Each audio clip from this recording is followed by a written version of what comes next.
Welcome back to the show. Let's revisit Game 3 of the NBA Finals. Our friend Kurt Helin, Pro Basketball Talk at NBCSports.com.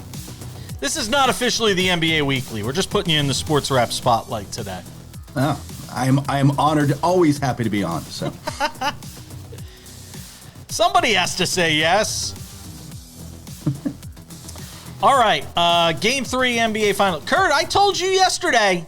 Come on, own it. I called it. I'm taking my victory lap today because I knew the Spurs were going to win this game. And tell me if you agree with this idea. There's almost more pressure coming back home for the Knicks in that environment than there is playing on the road. You know what you're getting playing on the road. There's going to be fans booing and this and that. That scene last night was unlike anything we've seen at Madison Square Garden in my lifetime, and I'm 48 years old. Okay, not even against Jordan's Bulls. None of that was like what we saw last night. There was almost an expectation level that it was the start of the coronation here for the Knicks. And the Spurs were like, not on our watch. What did you get? What was your big takeaway watching that Game 3 Spurs win last night? I think you're onto something in this sense. I thought the Spurs were the more poised team. I mean, New York made its run in the second quarter. They outscored them 42-24, had the big up 7 at the half, but led by more than that at points. Like, you could see them, and the Spurs, we're watching them in these playoffs grow up before our eyes, which is terrifying, by the way, if you talk to other execs who are now like, how do we deal with Wemby in 3 years?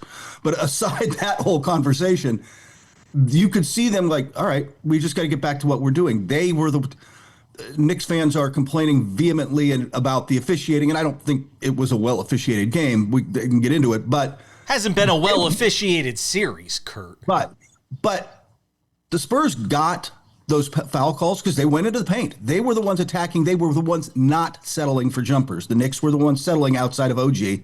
Anunoby was great, but they settled too much, and then they did what Landry Shamet did and chose poorly when they chose to drive.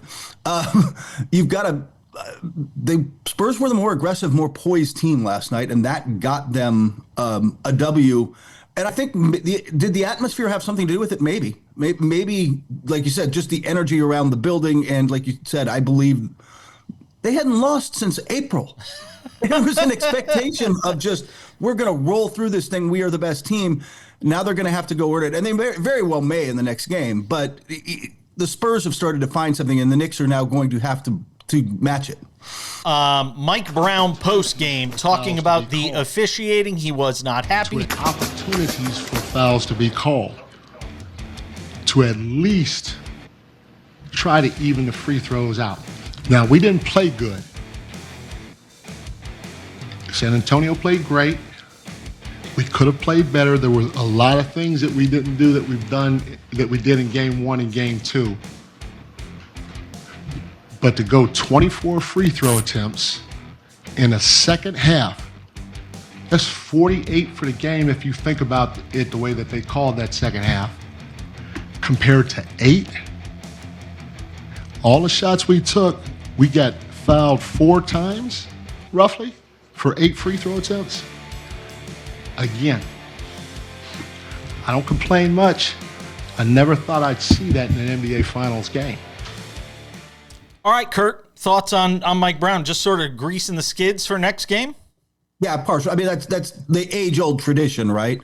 And I know Knicks fans are mad today. By the way, on a personal note between you and I, Jason, I find nothing more tedious and boring in professional sports as a fan than watching the losing team's fans complain about the officiating after every loss because it's never their team. It's the officiating. So I think Mike is trying to do that. I think the Spurs, like I said, they were the more aggressive team in this one. They got to the line more. And Knicks fans were frustrated with the calls. By the way, Wemby probably should have got a technical, although Brunson's like grabbing his jersey. Without question, he should have gotten a technical there.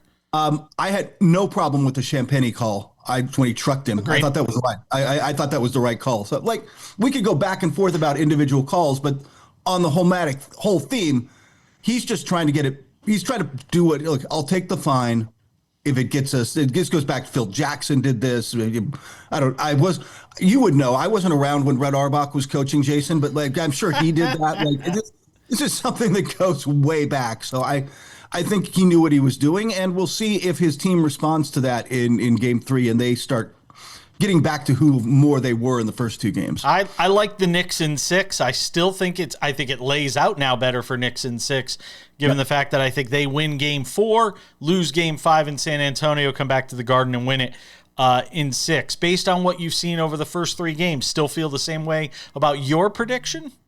Spurs in 7? I think I told you when I said that Knicks in 6 was a possibility. I think that's still the more likely outcome now. But I think we learn a lot in the next game. I think we see whether there is another level. That was, I mean, the other takeaway from this game for me was how good Stephen Castle was after being not good at all in the first 2 games. Yeah. Clearly, you bring the UConn guy back to Madison Square Garden, and he just goes off, right? Like that's Stephen Castle just goes off. If he's playing like that, it becomes harder because he was a mess in those first 2 games. Dylan Harper continues to just get to the rim whenever he wants, but Castle was kind of the guy who really flipped for them. They're not ChatGPT kind of smart, but they are so quick to learn. It feels like this Spurs team. Like you're kind of watching them mature. Really, you watch it right before your very eyes, Kurt. Yeah, and I think that's what's scary for a lot of the league is that they're like looking at this like this team is now got its core and booked. And by the way, I think they're going to have to deal with building out around it and all that over the years. That's a pretty smart front office. They may have done this before and had a long run of success. So the other thing is, I will just say this, talking to a couple of New Yorkers before this and then after, how did Wemby get a key to Gramercy Park and get to go in and draw statues and relax in there, man? Like what New Yorkers like, yeah, we'll let him in. Like, that's amazing. Not how you deal with this, man. Nope. Like, New Yorkers were calling out the Sesame Street characters online for trying to be neutral. Kurt Helin. I get it. Kurt Helin, Pro Basketball Talk at NBCSports.com. Check out his work there throughout the NBA Finals. Appreciate you, my friend. Be well. Take care. Bad look for Sam Presti. This whole thing with SGA where he's out there saying he's playing against 6. I thought it was a bad look for Sam. I thought it was a bad look for Sam Presti to go. It's one thing to defend your player. I get that. But this just reeked of SOFT soft. Yeah, it was. And it's funny. I don't think it's not something you get from Shae. It's not something you get from he just kind of accepts it for what it is. I don't know. What was weird about that to me was, as you said with Mike Brown and Mitch Johnson, frankly, would have done the same thing if it were reversed. You grease the skids, right? You're trying to get the officials going one way for another. What was he doing? What? They don't play again until the fall. And even then, those games don't really I don't want to say don't matter, but kind of, like this, the Thunder are going to be fine during next regular season.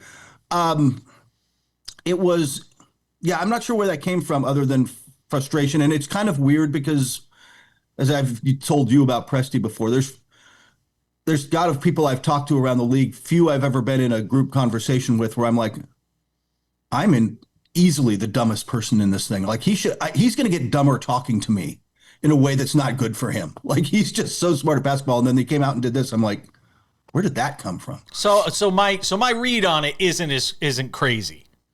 No, I don't think so. I was a little, it was a little weird and the timing was a little weird. And everything else in that press conference is what you'd expect him to say. We want Chet back, which they're going to. But, we might bring everybody back. They're not. They can't afford to. Like he said everything he was supposed to. But that was the one part I was agreed. I'm like, really? Was that?